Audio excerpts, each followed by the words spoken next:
নাই এবারে উবাইদুল কাদের ছেড়ে আছে না একটা উবাইদুল কাদের এত ওটা ভালো না বেটা রাস্তায় যায় এই করে সেই করে ইফতিজিং করে সিরেন লগে বেটা হাসিরং করে মানে কি বললাম তোর এত এরকম খারাপ মানে এর লগে ভাই চলাই তো না এই সেই এ ভালো না কিন্তু ভাই ঠিক আছে না এ ভালো না এর লগে আমরা চলতেতাম না আর মাঙ্গো এ ব্যাক কল এই সেরা এত খারাপ বলার বাইরে ঠিক আছে।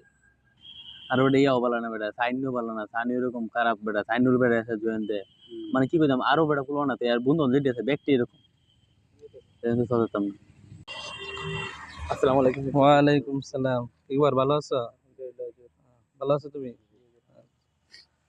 আসলে খুবই দুঃখজনক একটা বিষয় দেখলাম, সেটা হলো তোমরা এতক্ষণ পর্যন্ত যা কিছু বলছো আমি কিছুটা শুনছি।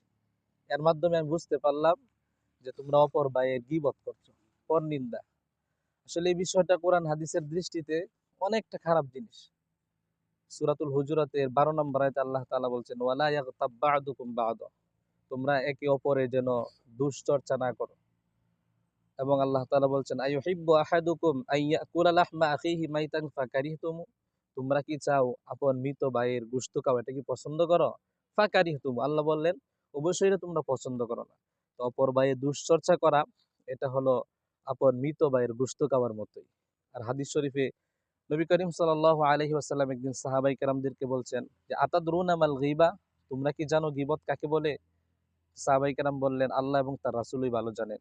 নবীজি বললেন, যিকরুকা আখাকা বিমা ইয়াকরাহু, তোমার ভাইয়ের কোনো ভাইয়ের পশ্চাতে এমন নিন্দা বা সমালোচনা করা যা শুনলে সে কি করে?